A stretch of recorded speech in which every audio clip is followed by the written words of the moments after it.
Otra cosa que se suele ver mucho, esta pregunta todavía es más difícil, yo creo, porque, claro, vuelve a ser un depende, porque es que aún encima con la espalda, si el hombro es complejo, pues la espalda ya apaga y vámonos. Sí, sí. Pero voy a intentar, a intentar reducirlo lo más posible para ponértelo más fácil, aunque no lo es.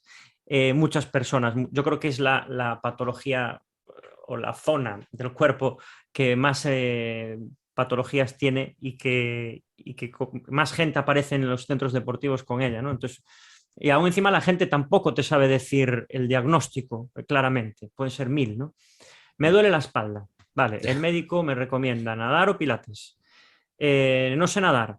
En mi trabajo, yo trabajo en una oficina, estoy súper concentrado, en pilates me tengo que concentrar también y yo en mi tiempo libre lo que quiero es no concentrarme y desfogar de otra manera. Vale, entonces ya la cagamos. O sea, me veo en esa situación de ¿y ahora qué hago yo con esta persona? Convencerla de hacer otra cosa que el médico no le ha dicho. Eso es una auténtica batalla, ¿no? Porque al final, bueno, tampoco tenemos una, no me gusta llamarlo autoridad, pero bueno, no tenemos un convencimiento tan grande como el que le puede decir el médico, ¿no? Entonces, querría saber una persona que aparece en tu consulta con, supongo que aparecerá ya con un resonancia, radiografía, y etcétera, No y te haciendo creas, pues, muchas veces somos nosotros los que tenemos que pedirla, pero... vale, vosotros también tenéis vuestras Hombre, cosillas. claro, siempre. ¿Cómo es el protocolo? Me gustaría saber cómo es el proceso, ¿no? De Del diagnóstico. diagnóstico de una lumbalgia. Sí. Bueno, la lumbalgia, bueno, decir que, bueno, señalo un poco lo que has dicho, es una patología súper común y se estima que entre el 80 y el 100% de la población acaba teniendo una lumbalgia. Es decir, que prácticamente todo el mundo va a padecer una lumbalgia a lo largo de su vida. Y esto es secundario a la bipedestación, a que estemos a dos patas. Ujú. Cómo está configurada la columna y las sobrecargas que pueda haber con la bipedestación aparecen dolores lumbares. Entonces, no me extraña que tengas muchos pacientes de este tipo. Depende mucho del tipo de paciente. Es decir, aquí yo lo desglosaría quizá en gente joven, gente mayor, porque así podemos desgranar también el tipo de patología que tratar. Si es gente joven, hablo de temas más frecuentes. Estaríamos hablando de una lumbalgia mecánica o de una ciatalgia, una lumbalgia. La lumbalgia mecánica normalmente por una contractura muscular. Es un evento agudo en el que el paciente de repente se queda clavado. Solo tiene dolor lumbar, el dolor no baja por las piernas y se suele dar con esfuerzos. Un Vale. esfuerzo, el paciente queda clavado y aparece muchísimo dolor. Entonces, hablando de eso, de la lumbalgia mecánica, en principio se produciría por una contractura, quedas clavado y necesitas sobre todo antiinflamatorios y reposo de entrada. Pero esto lo hablaremos después. Por el otro lado tenemos la ciática o la hernia. Puede haber una lumbalgia mecánica por una hernia que no esté comprimiendo nada también, aparte por la contractura. Pero bueno, para desglosarlo en dos situaciones así un poco más diferentes y que la gente pueda entenderlo un poco mejor, la ciatalgia sería, o la lumbociatalgia, cuando estás produciendo un levantamiento de carga, por ejemplo, que es lo más frecuente, y digamos que tu cuerpo no está preparado o no tienes la suficiente fuerza como para tolerar esa carga, y la transferencia, o sea, la carga se transfiere al disco vertebral. El disco vertebral acaba claudicando y aparece un globito que sale por fuera y que acaba comprimiendo una raíz o la propia médula. Ujú. En estos dos casos, en gente joven, el tratamiento inicial sería conservador. Sería un tratamiento analgésico de entrada, calor local para disminuir la contractura por la lumbalgia mecánica o la contractura antiálgica o de protección que se puede producir en la aparición de una hernia. Y después, cuando esto ya vaya mejorando, comenzar de inicio ya con un reposo relativo, nada Ujú. de reposo absoluto, eso está completamente contraindicado, se ha visto que empeora porque aumenta la atrofia muscular. Y después, cuando yo lo que le recomiendo siempre a la gente es, primero, analgesia, el estar bien controlado del dolor, ir haciendo una vida por casa. Cuando ya te encuentres un poco más libre de movimiento, acudir a un fisio para ir descontracturando, ir aumentando el rango de movimiento indoloro. Y ya cuando tú te veas que, bueno, te puedes mover sin apenas dolor, empezar con el ejercicio de nuevo. de nuevo o empezar con el ejercicio si no lo hacías antes. Ujú. Entonces, y ahí ya darle las pautas de qué ejercicios puede hacer o no puede hacer, ¿no? Genial. Y lo iríamos viendo en diferentes consultas, iríamos viendo diferentes visitas en las que iríamos viendo la evolución y dándole los pasos al paciente de qué es lo que puede hacer en cada momento. Pero bueno, Ujú. digamos, mi esquema de tratamiento sería este. Vale. Hablando de las hernias, prácticamente el 90% de las hernias no se operan. Son hernias no quirúrgicas que se reabsorben. Ujú. Esa propia hernia, así como sale, vuelve para dentro del disco. Mucha gente piensa que cuando hay una hernia, esa hernia se mantiene ahí. Y eso no es cierto. La hernia vuelve para adentro, el disco puede quedar tocado o no, pero esa hernia no siempre está ahí. Y normalmente, cuando se reabsorbe la hernia es cuando el paciente empieza a mejorar el dolor que baja por la piel. Ujú. En ese momento se contraindica el hacer ejercicio. Ajá. Un ejercicio suave en alguien que controle puede ser beneficioso, pero de entrada reposo relativo y fisioterapia en el momento en el que vea que puede mejorar. Después nos vamos ya a patologías de adulto, de anciano, patologías de gente más madura en el que ya hay un desgaste a nivel de la lumbar. Y esto quizá el tratamiento es un poco más complejo. Yo ahí lo dividiría en dos, en la estenosis de canal y en la lumbartrosis. En la artrosis generalizada, con síntomas facetarios y la artrosis de las articulaciones y de los discos, que son quizá un tratamiento más complejo. ¿Vale? Ujú.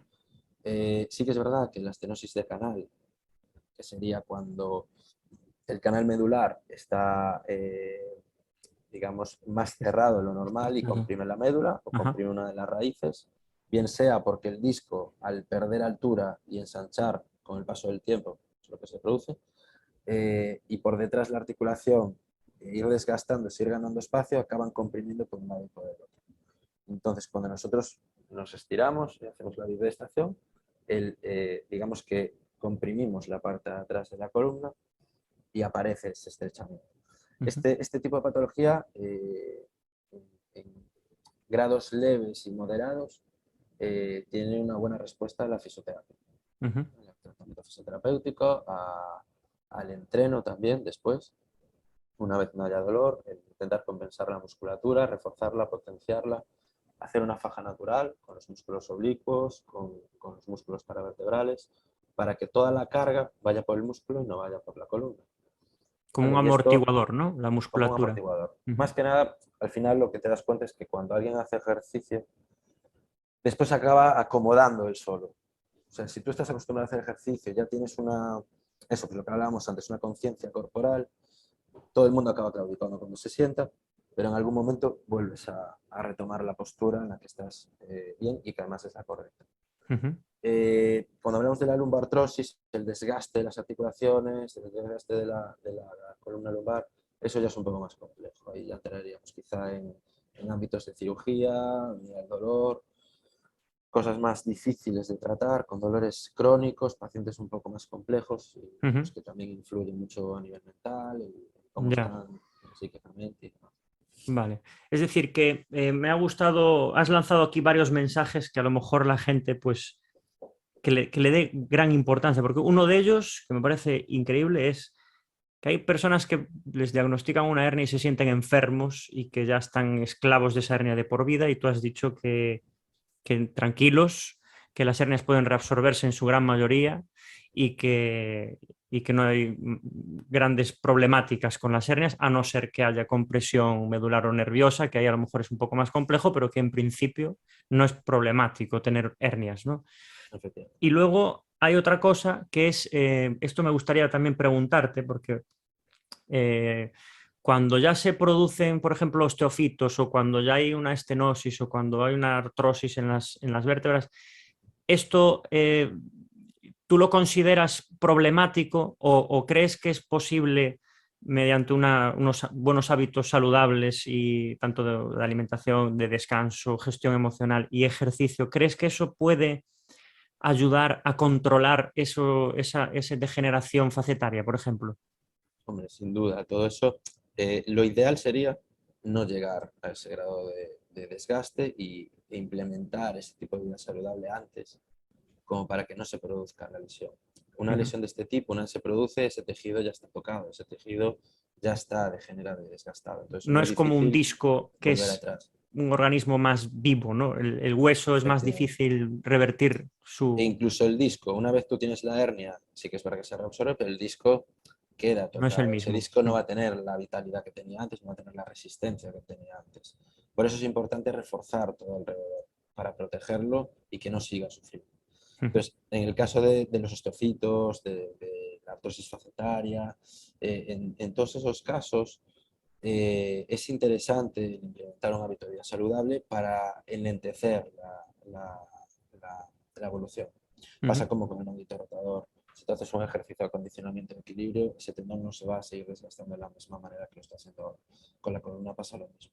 Si tú implementas una higiene postural, el que el paciente esté bien colocado, correctamente colocado, que no esté sobrecargando todo el rato la espalda, que no esté castigando ciertas zonas y refuerzas otras para compensar eso, hombre, eso es clave para la evolución. Genial. Hay esperanza, gente que nos esté Esperanza, escuchando, hay siempre, esperanza. siempre hay esperanza. Vale, después hay otra cosa que me gustaría hablar también, porque claro, hay el tema de la demanda que tienen algunas personas por las pruebas de imagen, ¿no? Que yo tengo algo, pero no me dicen el qué, o es que necesito hacer una prueba de imagen para saber cuál es la causa de mi dolor, ¿no? Entonces mucha O gente a lo creo que mejor... tengo esto, quiero hacerlo. ¿Cómo, perdona? O creo que tengo esto y Eso quiero es. hacerme una prueba para confirmarlo, Para ¿no? confirmarlo. Claro, que hay personas que se Sí, quieren como autodiagnosticar y refrendar lo que piensan en una prueba de imagen, ¿no? Entonces, a mí me pasa muchas veces, ¿no? Que una persona viene y me dice, pues me han dicho que tengo una hernia, por eso me dolía la espalda, o voy a pedir que me hagan una prueba para ver qué tengo. Esto es muy común. Entonces, Guillermo, quiero que nos comentes la utilidad de las pruebas de imagen y cuándo son y no son necesarias. sí, este es uno de nuestros caballos de batalla. Parece que si no pides una prueba en la consulta no eres buen médico. Y eso a veces va un poco en contra de nuestra forma de actuar, ¿no? Mm, Quizá esto para nosotros es un horror. El hecho de voy a pedir que te venga el paciente diciendo quiero claro. una resonancia, quiero tal, ¿no? Quizá voy a ver qué tengo. Mm, Nosotros lo solucionamos con el análisis, con la historia clínica y con la exploración.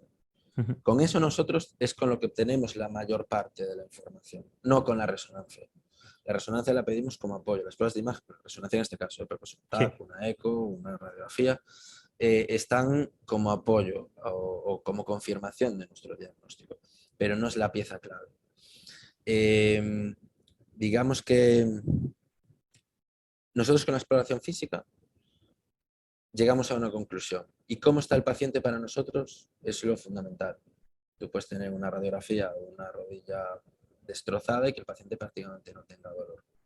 Entonces el tratamiento no va a ser el mismo que en otra persona que casi Está tiene una rodilla limitada, normal pero tiene muchísimo dolor, ¿no? claro. Entonces lo que tratas son los pacientes. Nosotros con la exploración física obtenemos la mayor parte de la información que necesitamos. Después, ¿en qué cosas puedes pedir como apoyo una resonancia, un TAC, una radiografía? Pues en enfermedades raras, en exploraciones físicas anodinas que no te dicen nada, pero el paciente ves que tiene algo. Sí. Eh, Cuando la clínica no es una clínica frecuente de cierta patología y quieres confirmar que eso sea así, en esos casos sí que es interesante que nosotros seamos los que consideremos y pedir algo, ¿no? Claro. Muchas veces viene alguien con un dolor de rodilla y lo que quiere es hacer la resonancia para saber qué es lo que tiene. Es que quiero que me hagan la resonancia para saber qué es lo que tengo. Muchas veces nosotros con la exploración ya sabemos qué es lo que tiene el paciente, ¿no? Vale, Y no nos hace falta pedir nada porque sabemos lo que va a poner el informe, claro. De básicamente. hecho, Guillermo, una pregunta. ¿Hay veces que a lo mejor en una resonancia puede aparecer una hernia y que esa hernia, o dos, o las que sean, y que eso no sea la causa del dolor? ¿Eso puede ocurrir? Pasa muy a menudo. ¿Sabes el problema? Que ahora tenemos pruebas de imagen, en este caso, y pruebas para todo, el diagnóstico, tan sensibles que encontramos cosas de más muchas veces. Y muchas veces esas cosas que encontramos no son la causa del dolor. Por eso es fundamental el hacer la exploración, el Acción preguntar bien al física. paciente qué es lo que le duele, cuándo le duele, porque muchas veces tú puedes ver pues, que un menisco está roto y ese menisco rompió en su momento, pero ese menisco ahora no le está doliendo. Y sin embargo tiene una sobrecarga femoropatelar que no te va a salir en la resonancia. Y es Ujú. el problema de su dolor. Ya. Entonces, es interesante que trates este tema porque es importante que la gente que nos escuche lo sepa, que en realidad las pruebas de imagen están como apoyo, que nosotros tenemos ya ciertos criterios Ujú. para decir si pedirlas o no, ¿no? O para asegurar un tratamiento, para un criterio preoperatorio, decir, bueno, pues sé que el manguito está tocado, pero voy a ver en qué cantidad, cómo de roto está y cómo está Claro. afectado. Que te va a De cara a servir una más de cirugía, de ayuda, cara a un claro. tratamiento. Esa prueba te va a servir de ayuda para ti, para que esa intervención sea lo más específica y posible, pero no para Pero no el para el tratamiento. diagnóstico en sí, Claro, claro. efectivamente. Creo que hay que entender pues, que el cuerpo humano tiene un proceso de desgaste y de envejecimiento natural, que muchas veces hay pues, estructuras que están un poco dañadas, pero que a lo mejor a veces no son problemáticas, ¿no? Y si la persona tiene un buen estilo de vida, está ejercitada, etcétera, y con buena musculatura, pues que puede ser que eso no genere sintomatología. Es así, ¿no, Guillermo? Efectivamente. Mm. Sí, sí, Vale. totalmente. Genial. Pues otra cosa que me gustaría también tratar es el tema de la terapia manual. Es decir, que digamos que el traumatólogo tiene como, vamos a hablar así, como que tiene un momento ideal para el proceso de intervención, pero luego llega un momento en que el que ya no es necesario el traumatólogo, ¿no? Si todo sale bien, me refiero. Hablando de qué patología, Cualquiera, de cualquiera. o no, te De- pregunto, claro, a ver, depende. es que claro, nosotros tratamos tanta patología, tantas partes del cuerpo diferentes, con tantos tipos de lesión diferente, que va a determinar mucho el tipo de lesión que tiene el paciente, como Ya. para, por ejemplo, una fractura, poniendo el Ujú. caso, Sí. una fractura de muñeca, que es súper Ajá. frecuente. Nuestra intervención llega, imagínate que es una fractura leve, bueno, leve, todas las fracturas son fracturas, pero es una fractura simple que no afecta a la articulación y que con un yeso se trata perfectamente. El paciente está 6 semanas con una inmovilización, se le quita el yeso, se le indica cómo empezar a mover, o que vaya a la fisioterapia y haga un tratamiento de movilización para evitar rigidez, y después un fortalecimiento posterior, ¿no? Nosotros, en el momento en el que eso está consolidado y el hueso está pegado, ya no pintamos nada, ¿no? ¿Vale? En ese momento entráis vosotros en juego. Y la recuperación depende mucho, primero, de la motivación del paciente, pero segundo también de los profesionales que estén después en ese Ujú. aspecto. Claro, hay como una cadena que es traumatología, fisioterapia, entrenamiento, ¿no? Digamos que la cadena de Sí, eso sería intervención, el protocolo sería un poquito eso, efectivamente. la teoría La sería teoría, esa. sí. ¿Qué ocurre? Porque yo hay veces que me encuentro personas que no hacen ejercicio, sea porque no les gusta, sea porque no lo crean conveniente, y lo que está en su rutina es acupuntor, kinesio, no sé qué, bueno, terapias manuales pasivas, y la persona invierte su tiempo y dinero en esas terapias para superar sus dolores. Es posible, mediante esas terapias, no hablo de fisioterapeuta, porque el fisio puede hacer Sí, a ejercicio, veces tienes alternativas y ciertas eso, terapias alternativas, ¿no? eso, claro. ¿Con eso podría ser suficiente o no es suficiente? Hay patologías que responden muy bien a ese tipo Ujú. de terapias. Eh, Hay puntos gatillo por contracturas musculares o ciatalgias, pintamientos, eso, pues, lumbar, que el alivio, por ejemplo, con un tratamiento de acupuntura es brutal. Ujú. Y sin embargo hay otras patologías que no tienen cabida en ese tipo de tratamiento. Ujú. Entonces, todo tiene su indicación y esto también. Tampoco vamos a ser fanáticos, es decir, no, la acupuntura no vale para nada, o no, la osteopatía no vale para nada. Obviamente sí que valen y tienen su campo. Lo que no puede ser es que valgan para todo. Y en ese aspecto quizá hay gente que ha intentado, igual que nosotros, tampoco valemos para todo, y hay cosas que son del campo de la fisioterapia, del campo de la acupuntura incluso, y que responden mucho mejor a un tratamiento por parte de ellos que a un tratamiento nuestro, con Ujú. pastillas. Entonces todo tiene su indicación, todo tiene su momento, Y sí, sí que yo, de hecho, muchas veces para cierta patología puedo indicar o pautar un tratamiento de acupuntura porque por el feedback que he tenido con determinados profesionales, sé que mejora ese tipo de pacientes. Ujú. Entonces, bueno, no Eh, es algo de lo que reniego completamente. Ya. Y aparte hay otra cosa que creo que también es importante tenerla en cuenta, que es a nivel psicológico o incluso emocional. Si una persona cree que eso le está ayudando, no se lo debes de quitar, ¿no? Porque al final es las emociones y Sí. ese sistema nervioso pues también está influenciando. Eso curiosamente pasa mucho con el deporte y con la gente deportista. Ajá. Tú a un deportista le quitas el deporte y lo matas. Da igual que le dejes después ni que lado. Sí, Mentalmente lo vas a destrozar. claro. Entonces eso tienes que tenerlo mucho y muy en cuenta según con quién estés tratando y Ujú, viendo un poco por dónde va el paciente, qué es lo que necesita el paciente mm, también. mm, Si es algo que no va a ser nocivo para él, ¿por qué quitárselo? ujú, ¿No? Otra cosa es que se esté sometiendo a tratamientos pues quizás ya más invasivos, con riesgo de complicaciones, mm, cosas, oye, o que el propio paciente o que se le diga que con ese tratamiento puede evitar hacer un tratamiento con nosotros, por ejemplo, ¿no? ujú.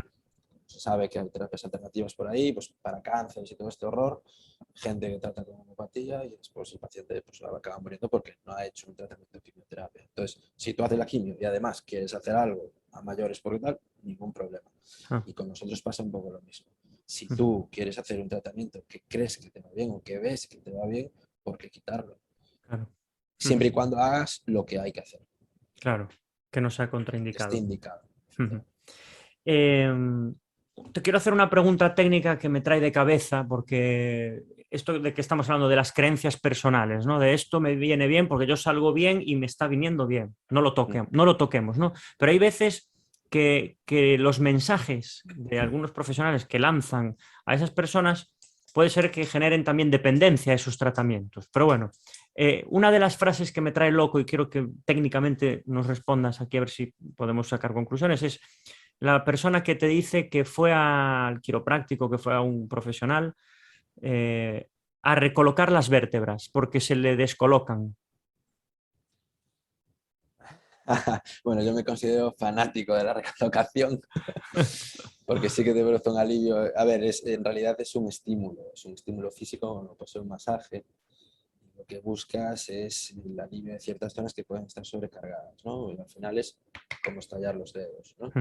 Es algo que no es nocivo, que no tal. Otra cosa es que hablemos ya de recolocaciones un poco más teóricas, ¿no? De Claro, huesos que están dentro del cráneo que no se pueden movilizar y que se hacen movilizaciones y ahí ya entramos en campos un poco ya. tenebrosos, Es ¿no? que, Guillermo, si una persona cree que sus vértebras se descolocan y que tiene que ir a colocarlas, Claro, no, no, no. hostia, es que, Por Dios, ¿no?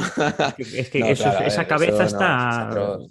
Claro, lo que pasa es que muchas veces se llama recolocación, entonces, claro, el paciente automáticamente piensa que eso está mal colocado, que eso está girado, ¿no? Y como Ya. además te hacen un movimiento de giro, dice, ostras, pues es que la tenía mal girada, Sí, sí, sí, ¿no? Y en sí, realidad claro. no, es simplemente pues el estallido articular que produce las Ujú. burbujas de aire que están en la propia articulación cuando haces un movimiento dentro del rango.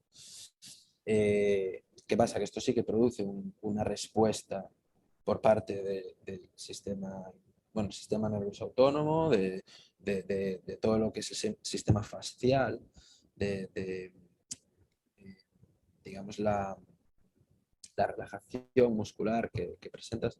Bueno, al final es como cualquier otra terapia, pues como un masaje en el trapecio o Ya. otro tipo. Ujú. Pero vamos, que no se puede vender como que eso es una recolocación de una luxación, por ejemplo. Como tal, ya, ya. Vale, otra pregunta, ya terminando un poco con la entrevista que me está encantando, Guillermo, está siendo Gracias. súper productiva. ¿Cuáles son los factores que pueden empeorar una lesión? A nivel general también. Eh, ¿Empeorar o provocar? Provocar, que Provocar. aparezca una lesión, sí. Claro, a ver, si hablas de empeorar, por ejemplo, si tú ya tienes una lesión, los factores que pueden empeorarlos serían, por ejemplo, no hacer una inmovilización correcta o un reposo indicado. Ujú, Que tú, por ejemplo, tengas una luxación de hombro y te digan que tienes que estar con el cabestrillo, pero todos los días, cuando te es incómodo, te lo quitas y empiezas a mover, ¿no? ujú. Pues ahí vas a tener más riesgo de que ese hombro pueda quedar inestable, porque no cicatrizado bien. O un esguince, que pasa muchísimo. Indican cierto tiempo de reposo y después la persona, pues con el ajetreo del día a día y demás, pues dice, bueno, a mí ya no me duele tanto, me pongo el calzado normal, dejo la muleta y a funcionar, ¿no? Y al final acabas prolongando los tiempos de recuperación, permitiendo que se produzcan cicatrizaciones erróneas y con cierta elongación de los ligamentos. Entonces, bueno, eso sería por un lado el cómo empeorar una lesión. O fumar, por ejemplo, cuando tienes una fractura. El fumar hace que si tú para una fractura necesites muchísimos microvasitos que vayan a la zona para aportar nutrientes y que se vuelva a formar hueso, el tabaco los elimina. Entonces, restringe el flujo sanguíneo el tabaco, ¿no? Efectivamente. El flujo y la formación La formación de neovasos. Es decir, al final, cuando se produce una fractura, se produce un hematoma en ese foco de fractura, una respuesta de reclutamiento de recursos y se empiezan a formar microvasitos que son los que van a llevar los nutrientes, como pues, el puerto exterior de Coruña. Tienes un pedazo de puerto exterior, pero es infraestructura como para llevar y enviar cargas. Entonces lo tienes mermado, porque al final no puedes hacer un intercambio efectivo. Y con el hueso pasa lo mismo. Vale. No tienes carretera suficiente como para que lleguen los nutrientes. Y esto hace que enlentezca la consolidación o que la retrase muchísimo. Pero esos son factores que empeoran una lesión. Y los factores que pueden producirla, hablaríamos también de malos hábitos como el tabaco. Obviamente, si tú eres fumador, vas a impedir que se formen nuevos vasos o que esos vasos que son pequeñitos, sobre todo la microvascularización, zona de punta de los dedos, pero también los vasos de pequeño calibre que tenemos pues, en la piel, en los músculos, hace que restringas el flujo sanguíneo. El músculo no recibe tanto aporte, el tendón no recibe tanto aporte y puede sacar alguna lesión porque ese tendón está sobreexigido o ese músculo. ¿Qué otros factores pueden producir una propiocepción deficiente? Que tú no tengas control sobre tu cuerpo. El tener una vida sedentaria, el no tener un músculo activo, bien tonificado, que si tú haces un mal gesto, pues, por ejemplo con el tobillo, tu músculo puede actuar rápido como para compensarlo. Eso puede producir una lesión también, tener una propiocepción deficiente. Y después hábitos pues como el descansar poco, la fatiga muscular, hace que en algún momento ese músculo no responda cuando tiene que responder y acabe fallando y te acabe lesionando. Y ahí es muy importante, sobre todo en deportes como el HIIT o como el CrossFit, que vas a trabajos de fallo. Y ahí como no hagas una buena técnica, acabas cao. Entonces el potencial lesivo es elevado y hay que tener mucho cuidado con esto. Vale. Ahí sois los que tenéis que tomar las riendas como para, cuando veas que alguien flaquea la técnica, pararlo y decir... Parar. La importancia de la gestión de las cargas de entrenamiento y los descansos, que al final es súper importante también.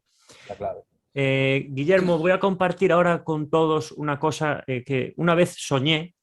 Esto no es coña, una vez lo soñé de verdad. Yo en mi trabajo siempre fui un quebradero de cabeza para mis jefes porque yo estoy constantemente viendo carencias en nuestro servicio, entonces busco suplirlas y promoviendo pues, proyectos nuevos que intenten que no haya tantas carencias. Entonces hay veces que no se puede porque estructuralmente o a nivel de gestión no se puede, pero otras sí. Entonces yo intento siempre buscar esa mejora. Y una vez soñé pues que iba a trabajar y entonces yo había cogido un taxi, no sé por qué, fui a trabajar en taxi y el taxista me preguntó, ¿a dónde le llevo? Y yo le dije, voy al trabajo, al hospital. Y me dice, ¿es usted médico? Yo, no soy médico, soy entrenador. Y entonces, ¿qué hace usted ahí? Y le digo, trabajo en la UPEI. Y cuando desperté del sueño dije, hostia, me inventé un trabajo. Y eran las siglas de Unidad de Prescripción de Ejercicio Individualizado. Entonces yo llegaba al hospital y había como una salita que era un gimnasio y trabajábamos por citas. Entonces venía una persona con un papelito, tengo este diagnóstico, tengo que hacer este tratamiento y yo le ayudaba a entrenar media horita, venía otro, y me desperté del sueño y dije, hostia, me inventé un nombre en el sueño porque nunca lo había pensado y y dije, joder, tenemos los profesionales, tenemos el espacio. Probablemente, no lo sé, pero probablemente no haya que hacer una inversión económica muy grande para poder habilitar espacios así. Siempre vi que hay un vacío entre la persona cuando sale del hospital al centro deportivo. Porque yo el centro deportivo, una persona de la calle dice, el gimnasio va, para ponerte machacas, para ir a la playa y sacar tabletita y tal. Pero en mi día a día eso no trato con esa gente. Yo en el día a día en el gimnasio de verdad que trato con personas que tienen problemas de salud, diabetes, infartados, problemas de espalda. Es gente que tiene problemas, la gente tiene lesiones y historias, ¿no? Entonces, yo siempre vi el gimnasio como un centro de salud. Entonces, claro, ¿qué es lo que hace falta para que se tienda ese puente? Y te quiero hacer esa pregunta de cómo crees que podría ayudar tener esa unidad de ejercicio físico dentro del sistema sanitario. Que has dado varios temas a debatir. Eh, a ver, el sistema sanitario es complejo y aquí podría estar hablándote y quizás tirando piedras por un tubo. Otro episodio tendríamos ahí. Sí, otro episodio, pero quizá, hombre, sería ideal, sería algo utópico, quizá, ¿no? Sí que es verdad que ahora, por ejemplo, el servicio de rehabilitación de aquí está prescribiendo ejercicios terapéuticos. Sería ideal, para nosotros quizá sería casi lo mejor, pero en realidad al final lo que haces es aumentar la satisfacción del paciente y que el paciente mejores los resultados que tú tienes, pero incluso a nivel, ya no te hablo de un tratamiento conservador en la lumbalgia, sino de un paciente que operamos nosotros, pues una prótesis de cadera, una prótesis de rodilla, el que tú le pudieras prescribir una potenciación muscular determinada o ver ciertos desequilibrios y poder ayudar a que esa persona se recupere mucho antes, eso sería estupendo y que no saliera del bolsillo del propio paciente, ¿no? Bueno, al final sale por impuestos, pero bueno, es lo mismo. Pero que no, aparte de pagar los impuestos, tengas que pagar algo que además no es barato. Entonces, por suerte yo creo que la medicina está cambiando en ese aspecto y los gimnasios también. El concepto de gimnasio que se tiene ahora es muy diferente al que se tenía antes, el de los años 80, años 90, de gente hipertrofiando el gimnasio. Ahora hay muchísimo entrenamiento funcional, hay muchísimas opciones y oportunidades para la gente mayor, concellos que hacen programas en polideportivos para gente mayor, pues para gimnasia de mantenimiento, aquagym, todo eso es una maravilla. Es una maravilla. Ahora, el que no quiere hacer deportes porque no quiere, no porque no pueda. Por opciones ahora, vamos, hay todas y más. Hay muchas, ¿no? Sí. ¿Qué pasa? Que tenemos que ver de dónde venimos. De dónde venimos es de gente, de nuestros padres o de nuestros abuelos, que no han hecho deporte en su vida y que para ellos ir al gimnasio era o no existía directamente, no había, o era igual, ir a sí. hipertrofiar, ¿no? Entonces, claro, no estaba culturalmente aceptado el ejercicio como algo vital en tu vida. Entonces, con esa gente es muy difícil traer, es lo que tú decías antes, ¿no? ¿Cómo hago para que alguien que no ha hecho nada en su vida, que un profesional médico le dice, tienes que hacer esto, sacarlo de ahí y meterlo en un mundo mucho mayor de posibilidades, ¿no? Es difícil. En cuanto a tu unidad ficticia, que ojalá en algún momento aparezca, sería maravilloso. Sí que es verdad que ahora en el hospital quien hace ese tipo de tratamiento serían los fisioterapeutas. Sí, claro, porque ellos van justo... Quiero recalcar que no se me enfaden los fisios. Es decir, que estamos hablando de una cadena de intervención en donde están las tres figuras y nosotros claro, vamos pero cada después... uno tiene lo suyo. Eso Una cosa es el tratamiento fisioterapéutico y otra un entreno, claro, un ejercicio terapéutico que tú puedas hacer. Sí. Y no son incompatibles, al contrario. Deben de trabajar juntos. Efectivamente. Nos necesitamos los dos. Sí, unos a otros. Y nosotros a vosotros y viceversa, ¿no? Es algo que yo creo que a mí me da pena el ver cómo pues esa compartimentalización, ¿no? A dónde nos ha llevado la especialización y que el tener tanto conocimiento, el ser tan específicos en algo hace que nos cerremos sobre nosotros mismos. Al final no compartes el conocimiento con el resto, ¿no? Yo me dedico a la cirugía y es a lo que me dedico. Y si esto no es de operar, que se dedique a otro, ¿no? Y quizá eso hay que replantearlo un poco y verlo todo como un continuo. Claro. Yo creo que al final eso, seguramente ya se han visto estudios de la cantidad de dinero que se invierte, o sea, que se pierde en pruebas en cirugías, etcétera. Entonces esto yo creo que al final habría un ahorro tremendo y habría probablemente menos cirugías, ¿no? La lógica diría eso, a lo mejor, Mira, o al no. final, a ver, el tipo, claro, todo depende de la patología que trates, ¿no? Sí Ya. que es verdad que quizá lo que harías no es reducir el número de cirugías, sino retrasarlas mucho. Hmm. Otras quizá las evites, pero ya tendrías que empezar desde muy temprano. Es decir, Ya. esto tendría que ser ya instaurado, imagínate, pues de aquí a 20 años. Y en 20 años seguramente verías que el número de cirugías ha reducido Ujú. en cierto aspecto, ¿no? Ya. Lo ideal quizás sería que una unidad como esa estuviera implementada en cada centro de salud. Hmm. Que la gente, ya no a nivel hospitalario, sino en cada centro de salud. Que la propia población pudiera acceder a eso, ¿no? Ya. Y que a través del médico cabecera, pues él mismo dijera, mira, pues tienes una lumbalgia mecánica, lo que necesitas es ser un poco de fisio y después ya quizá derivarte a un entreno, a una potenciación muscular, a un ejercicio terapéutico para que esto pues no se vuelva a No repetir o vuelva a pasar. se produzca las menos veces posibles, ¿vale? Sea una Claro. recaída o sea una y no 3 o 5.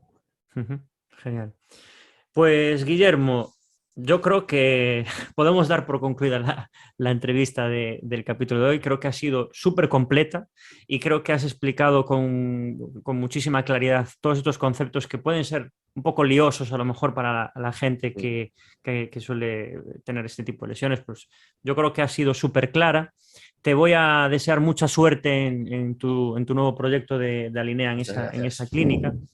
Y quiero dejar claro que los traumatólogos tienen un trabajo súper difícil, muy complejo, pero a la vez imprescindible en la salud de las personas y que son, o sea, tienen una cabida enorme en la salud, ¿no? Me ha gustado mucho tu exposición y te agradezco mucho, Guillermo, que hayas podido colaborar hoy conmigo en Entrenos. Oye, pues muchas gracias, ha sido un auténtico placer. No dudes en una segunda remesa si lo necesitas. Espero haberme explicado bien, porque a veces esto es Sí, difícil sí, cuando estás así en medio de la charla y hay ciertos conceptos que son complejos, ¿no? De claro. explicar, pero bueno, espero que se me ha entendido Sí. y nada, oye, un placer. Siempre es interesante intercambiar cositas así con vosotros y nada, espero verte pronto. Genial. Además que te he hecho preguntas que son bastante complejas, que son, como siempre, hay que analizar cada caso por separado, pero aun siendo muy generales, has aportado un contenido súper interesante y muy importante, ¿eh?